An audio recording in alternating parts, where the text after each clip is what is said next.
अस्सलामुअलैकुम तमाम सुनने वालों को खौफनाक वाक़यात हॉरर स्टोरीज़ के फ़र्स्ट एपिसोड में खुश आमदीद। उम्मीद करता हूँ कि आप सब खैर आफ़ियत से होंगे। एपिसोड शुरू करने से पहले आप सबसे एक गुजारिश है कि मेरे चैनल को सब्सक्राइब कर लें, शुक्रिया। आज का जो वाक़या है ये मेरे एक दोस्त हैं कासिम भाई के साथ ये वाक़या पेश आया।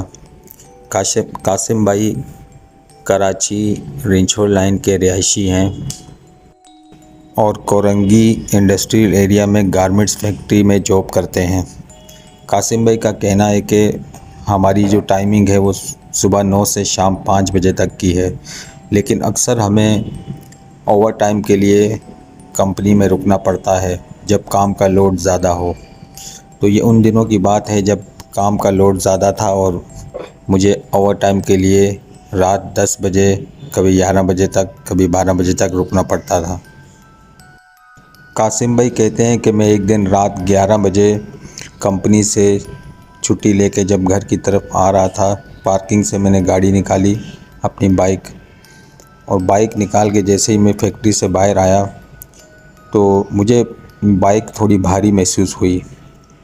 मैंने टायर वगैरह चेक किए, शायद हवा नहीं है या पंचर हो गई है बाइक, लेकिन अगले टायर में भी हवा सही थी और पिछले टायर में भी। खैर मैं बिस्मिल्लाह वगैरह पढ़ के, दुआ वगैरह पढ़ के बाइक स्टार्ट की और अपना सफ़र शुरू किया। कह रहे मुसलसल 5 मिनट तक मैं बाइक चलाता रहा, लेकिन मुझे यही महसूस हो रहा था कि शायद मेरे साथ बाइक में कोई बैठा हुआ है, कोई वज़नदार चीज़ या किसी ने बाइक पे रखी हुई है। कहते हैं कि कुछ देर बाद मुझे ये महसूस हुआ कि मेरे कंधे पे किसी ने अपना हाथ रखा है।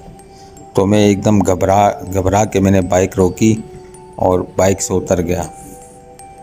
कहते हैं मैंने बाइक से उतर के यहाँ वहाँ देखा, रोड पर कोई नहीं था, ना कोई इक्का दुक्का बाइक वाले या ट्रक वाले, बहुत देर से कोई एक बाइक आती थी या ट्रक आता था, बाकी पूरी सड़क सुनसान पड़ी हुई थी और कहीं दूर दूर तक कोई नहीं था। तो मैं काफ़ी घबरा गया। खैर मैंने दोबारा बाइक स्टार्ट की और शान चौरंगी क्रॉस करके मैं जब पुल के ऊपर चढ़ा तो मैंने बाइक बहुत तेज़ी से भगाना शुरू की। कहते हैं जब पुल क्रॉस करके मैं पुल से नीचे उतरा हूँ तो मुझे ऐसे आवाज़ आई है जैसे मुझे किसी ने पीछे से आवाज़ दी हो बाइक से। बाइक के पीछे बैठा हुआ कोई बंदा होता है, जैसे किसी ने जनाना आवाज़ थी कि सुनो मुझे यहाँ साइड पे उतार दो। कहते हैं मैंने जैसे ही ये सुना फ़ौरन से मैंने बाइक रोकी। मैं काफ़ी घबरा गया था और मेरा दिल बहुत धड़क रहा था, हार्ट बीट मेरी बहुत तेज़ हो गई थी। तो मैंने बाइक साइड पे रोकी और यहाँ वहाँ देखता रहा, लेकिन मुझे कोई नज़र नहीं आया। एकदम से रोड पार मेरी नज़र पड़ी तो मैंने देखा सफ़ेद कपड़ों में कोई ख़ातून खड़ी मुझे देख के मुस्कुरा रही हैं। वो रोड के उस तरफ थी और मुझे देख के काफ़ी दूर से हंस रही थी और बिल्कुल सफ़ेद लिबास था उसका। लग ऐसे रहा था जैसे मैंने उसे यहाँ ड्रॉप किया हो और उसने रोड क्रॉस करने के बाद मुझे अलविदा कह रही है। कह रहे हैं बस वो देखना था और फ़ौरन से मैंने बाइक स्टार्ट की और मुझे कुछ पता नहीं चला, घबराहट से मैंने बाइक बहुत तेज़ी में मैं ले गया। जैसे कैसे करके मैं घर पहुंचा। मुझे बहुत ज़्यादा जो है ना बुखार भी होने लग गया और मुझे घबराहट बहुत ज़्यादा हो रही थी। तो घर पहुंच के मैं मेरी वालिदा मोहतरमा ने मुझे कहा कि देखा, तो उन्होंने कहा बेटा क्या हुआ आपको? तो मैंने कुछ नहीं कहा, बस मैं सो गया। सुबह जब उठा तो मैंने वालिदा से सारी बात, रात वाले वाक़े का ज़िक्र किया। तो मुझे आज तक समझ नहीं आई कि ये आखिर वो औरत कौन थी और मेरी बाइक पे इतना वज़न कैसे हो गया और वो आवाज़ किसकी थी। तो आज तक वो मामला मुझे आज तक समझ नहीं आया। आज भी मुझे जब वो वाक़या याद आता है, मैं उस रोड से गुज़रता हूँ तो मुझे रोंगटे मेरे खड़े हो जाते हैं। यानी कि आज तक मुझे ये समझ नहीं आया कि वो कौन थी।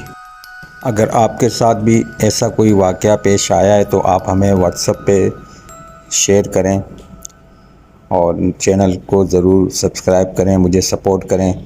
इंशाअल्लाह मिलते हैं नेक्स्ट वीडियो में। तब तक के लिए अल्लाह हाफ़िज़। अपना और अपने से जुड़े तमाम रिश्तों का ख्याल कीजिएगा, मुझे दुआओं में ज़रूर याद रखिएगा। मिलते हैं इंशाअल्लाह नेक्स्ट एपिसोड में। अल्लाह ने के बाद। अस्सलाम वालेकुम वरहमतुल्लाह।